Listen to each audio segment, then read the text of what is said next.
నమస్తే అండి. నేను వాణి. ఈరోజు మనం 'అరుణ' అనే ఒక మంచి కథను విందాం.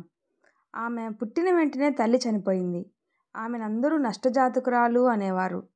తండ్రి అసలు ఆమె మొఖమే చూసేవాడు కాదు. ఒకరోజు వదిన ఆమె మొఖం మీద వాతలు పెట్టబోయింది. దాంతో భయపడి ఇంట్లో నుండి పారిపోయింది. అక్కడి నుండి ఆమె జీవితం ఎలాంటి మలుపులు తిరిగింది, ఆమె జీవితంలోకి వచ్చిన వ్యక్తి ఎలాంటివాడు, అనుక్షణం ఎంతో ఆసక్తిగా ఉండే ఈ కథ వినేద్దామా? గజ గజ వణికే చలిలో చాలీ చాలని పాత చిరిగిపోయిన కంబళిని పైకి క్రిందికి లాక్కుంటూ ఓ బెంచ్ మీద ఆదమరిచి నిద్రపోతోంది కాళీ. ఆ పాప అసలు పేరు అరుణ. కానీ ఎవరూ ఆ పేరుతో పిలవరు కాబట్టి ఒక రకంగా ఆ చిన్నారి కూడా మర్చిపోయినట్లుంది తన పేరు అరుణ అని. ఒకసారి అరుణ గతంలోకి తొంగి చూద్దామా? అరుణ మంచి కుటుంబంలోనే పుట్టింది. కానీ పుట్టిన వెంటనే తల్లి చనిపోవడంతో నష్టజాతకురాలని, తల్లిని పొట్టన పెట్టుకుందని నిందపడింది. రంగు తక్కువగా పుట్టడం ఆమెదే తప్పు అన్నట్లు కాళీ అని నామకరణం చేశారు ముగ్గురు స్టెప్ సిస్టర్స్. తండ్రి ఆమెను చూడటానికి కూడా ఇష్టపడేవాడే కాదు.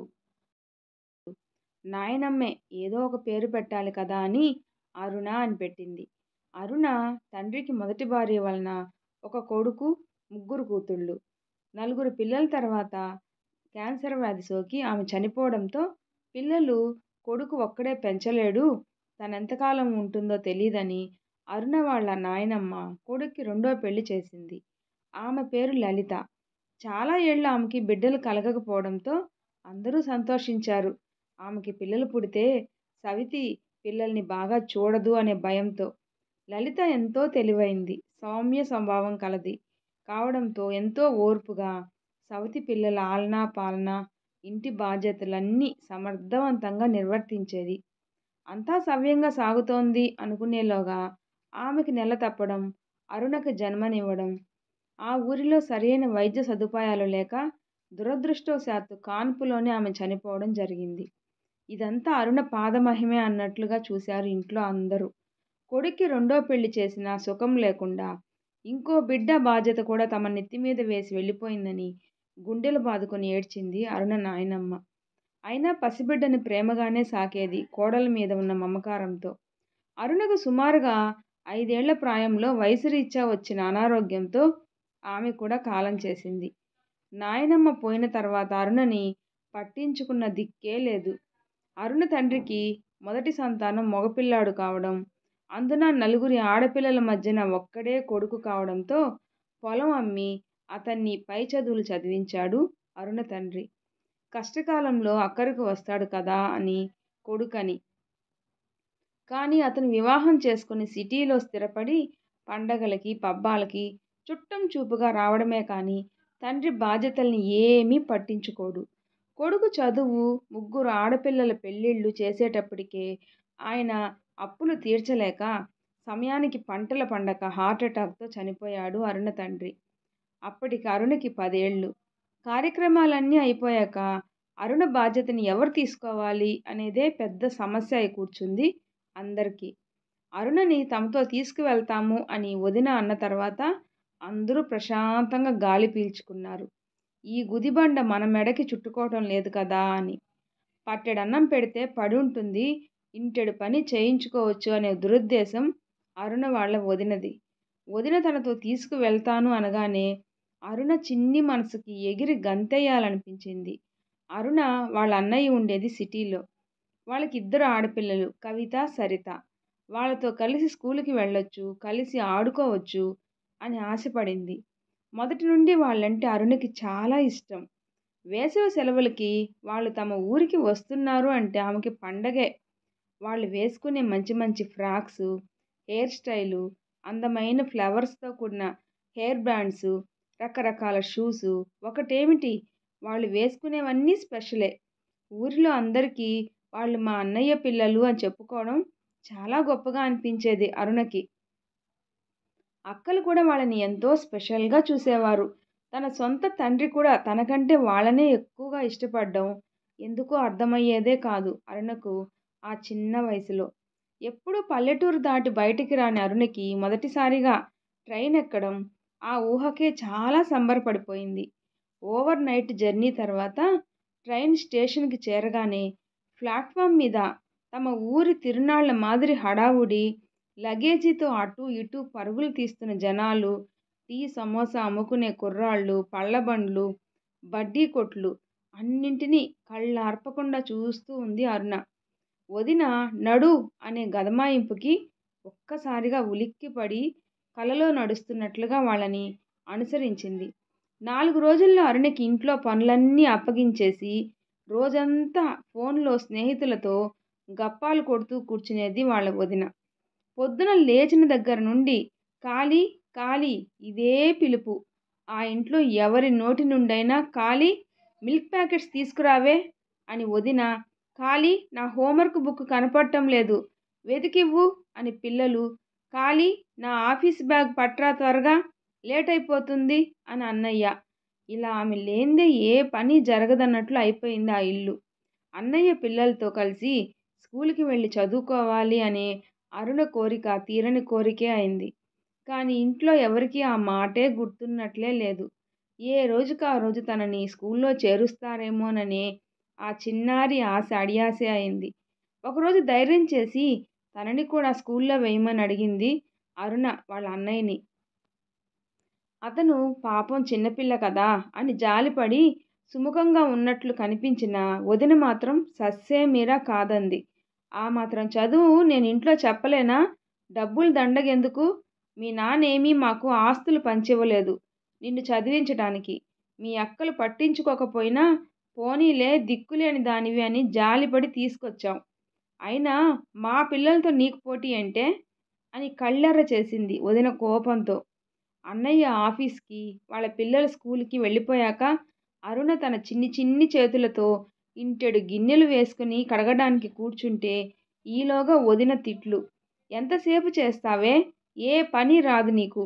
తిండి దండుగ తప్పించి అనవసరంగా తగిలించుకున్నాం నిన్ను అని. పగలంతా పని, రాత్రి 10ంటికి పడుకోవడం, మళ్ళీ తెల్లవారుజామునే లేవడం, మళ్ళీ పని. ఇదే ఆమె దినచర్య. అన్న ఇంటికి వచ్చిన దగ్గర నుండి ఆడుకోవడం అన్న మాటే తెలియలేదు. పని తప్పించి ఇంకో ప్రపంచమే లేకుండా అయిపోయింది ఆ చిన్నారికి. మధ్యాహ్నం చద్య అన్నం భోజనం, తర్వాత కాసేపు నిద్ర, అది కూడా భయపడుతూనే. వదినది అసలే పెద్ద గొంతు, ఎప్పుడు ఖాళీ అని అరుస్తుందో తెలీదు.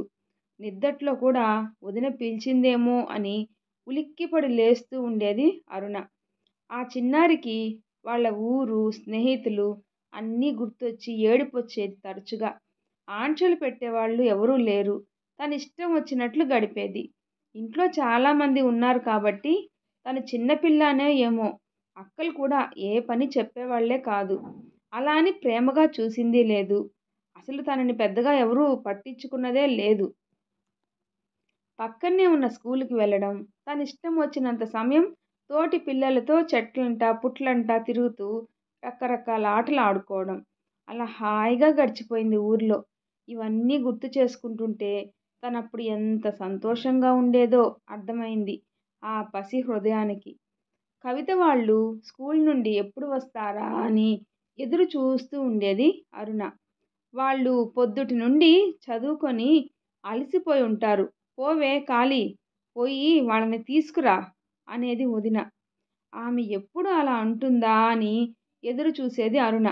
ఎందుకంటే రోజు మొత్తం మీద బయట ప్రపంచం ముఖం చూసేది ఆ ఒక్కసారే కాబట్టి. స్కూల్ బస్సు రావడం, పిల్లలందరూ యూనిఫామ్సు, షూసు వేసుకొని బ్యాక్ ప్యాక్ తగిలించుకొని వరుసగా బస్సులో నుంచి దిగడం ఏదో ఒక అపురూపమైన దృశ్యాన్ని చూసినట్లు చూసేది అరుణ. రోజూ చూసేదే అయినా సరే ఇవన్నీ అరుణ కన్నులకు ఇంపుగా ఉండేవి. ఆమెను చూడగానే ఇద్దరూ వాళ్ళ బ్యాక్ ప్యాక్స్ తీసి ఇచ్చేసేవారు. ఎంతో సంతోషంగా మోసేది. వాళ్ళ బ్యాక్ ప్యాక్స్ వేసుకొని తనే స్కూల్కి వెళ్ళి వస్తున్నట్లుగా ఫీల్ అయ్యేది అరుణ. కవిత వాళ్ళు స్కూల్ నుండి వచ్చాక వదిన రోజు వాళ్ళకి కేక్స్, క్రీమ్ బిస్కెట్స్ లాంటి మంచి మంచి స్నాక్ ఐటమ్స్ అన్నీ పెట్టేది. ఇది కూడా ఒక కారణం వాళ్ళు ఎప్పుడు వస్తారా అని అరుణ ఎదురు చూడటానికి. వాళ్ళతో పాటు అరుణకి కూడా చిన్న ముక్క విదిల్చేది. వాళ్ళకి ఎక్కువైపోతే అరుణకి ఇచ్చేసి ఆడుకోవడానికి వెళ్ళేవారు. వాళ్ళమ్మ చూడకుండా తినమని చెప్పి, ఆమె మీద ప్రేమతో కాదు, తినకపోతే వాళ్ళమ్మ ఎక్కడ తిడుతుందో అనే భయంతో. ఇవన్నీ అరుణని ఎప్పుడు కూడా బాధించలేదు. వదిన సూటిపోటి మాటలు, దెప్పి పొడుపులు, తిట్లు, వీటి ద్వారా తను ఎంత నష్టజాతకురాలో కదా! అందుకే తనని ఎవరూ ఇష్టపడరు అని కొంచెం ఎదుగుతున్న ఆ పసి మనసుకు అర్థమయ్యేది. వదిన దగ్గరికి వచ్చేంత వరకు ఆమెను ఎవరూ తిట్టిందే లేదు.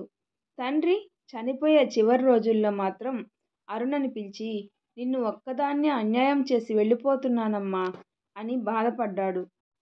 అరుణ తండ్రి చనిపోయే ముందు కొడుకు చేతిని తన 2 చేతులతో పట్టుకొని, "అరుణ అందరికన్నా చిన్నది. దీన్ని ఒక అయ్య చేతిలో పెట్టే బాధ్యత మాత్రం నీదేరా! కాదనకు. ఆడపిల్లల్ని అడగలేను కదరా నాయనా" అని ఎంతో దీనంగా అడిగాడు. అన్నింటికీ మౌనమే అతని సమాధానం. ఒకసారి ఇంట్లో అన్నయ్య ఉంగరం కనిపించకపోతే అరుణే తీసి ఉంటుందని చితక్కొట్టింది వాళ్ళ వదిన. అరుణ తను తీయలేదని, కనీసం అన్న చేతికి ఉంగరం ఉన్నట్లు కూడా తనకు తెలీదని ఎంత చెప్పినా వినిపించుకోలేదు. వదిన కొట్టినందుకు కాదు, అన్నయ్య ఏమీ మాట్లాడనందుకు బాధ అనిపించింది అరుణకి. ఇంట్లో ఏ చిన్న సమస్య వచ్చినా అనవసరంగా ఈ నష్టజాతకురాల్ని తెచ్చి నెత్తిమీద పెట్టుకున్నాం. అందుకే మనకేమీ కలిసి రావడం లేదు అని మండిపడేది వదిన. అప్పటికప్పుడు ఎక్కడికైనా పారిపోయి మొహం దాచుకోవాలి అనుకునేది అరుణ. అతి కష్టం మీద కత్తి మీద సాములాగా 3 ఏళ్లు గడిచాయి. రోజు రోజుకి వదిన ఆగడాలు తట్టుకోవడం కష్టమైపోయింది అరుణకి. ఒకరోజు జరిగిన సంఘటన ఆమెని ఇల్లు వదిలి వెళ్ళిపోయేలాగా చేసింది. తర్వాత ఏం జరుగుతుందో నెక్స్ట్ పార్ట్లో తెలుసుకుందాం. ఈ స్టోరీ నచ్చితే ప్లీజ్ లైక్ చేసి షేర్ చేయండి, సబ్స్క్రైబ్ చేసుకోండి. స్టోరీ ఎలా ఉందో తప్పకుండా కామెంట్ చేయండి. Thanks for listening.